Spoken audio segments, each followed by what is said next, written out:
అందరికీ నమస్కారం. ఈరోజు కర్కాటక రాశి వారికి జరగబోయే శుభాలు మరియు అశుభాలు ఏ విధంగా ఉన్నాయో తెలుసుకోబోయే ముందు ఒక చిన్న రిక్వెస్ట్. ఈ వీడియోని ఇంకా లైక్ చేయకపోతే వెంటనే లైక్ చేయండి. ఛానల్ ని సబ్స్క్రైబ్ చేయకపోతే వెంటనే సబ్స్క్రైబ్ బటన్ క్లిక్ చేసి పక్కనే ఉన్న బెల్ ఐకాన్ని యాక్టివ్ చేసుకోండి. వీడియోని చివరి వరకు చూడండి. మొత్తానికి ఈరోజు ఒక స్త్రీ వల్ల మీకు అంతా మంచి జరుగుతుంది. ఆధ్యాత్మికత పట్ల మీ మొగ్గు పెరుగుతుంది. భూమి మరియు భవనాలు కొనుగోలు మరియు అమ్మకం విషయంలో మీరు మీ తల్లిదండ్రుల నుండి పూర్తి సహకారం మరియు మద్దతు పొందుతారు. ఇది మిమ్మల్ని ఆర్థిక స్థితిలో ఉంచడంలో సహాయపడుతుంది. మీ శ్రమ మరియు నిబద్ధతను గుర్తించడం ద్వారా అధికారులు మీ సంస్థలో మంచి అవకాశాలు అందించగలరు.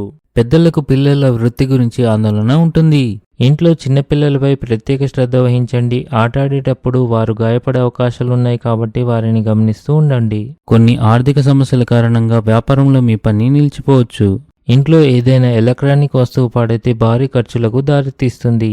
ఈరోజు మీరు ఏదైనా వ్యాపార ఒప్పందాన్ని ఖరారు చేసుకుంటే వివేకంతో మరియు విచక్షణతో మాత్రమే నిర్ణయాలు తీసుకోండి, లేకుంటే ఆర్థిక నష్టం సంభవిస్తుంది. ఈరోజు అదృష్ట సంఖ్య వచ్చేసి 9. ఈరోజు అదృష్ట రంగు వచ్చేసి ఆరెంజ్ రంగు. ఈ విధంగా ప్రతిరోజు మీ రాశి ఫలాలను తెలుసుకోవాలంటే ఈ వీడియోని లైక్ చేసి మీ మిత్రులందరికీ షేర్ చేయండి. ఛానల్ ని తప్పకుండా సబ్స్క్రైబ్ చేయండి.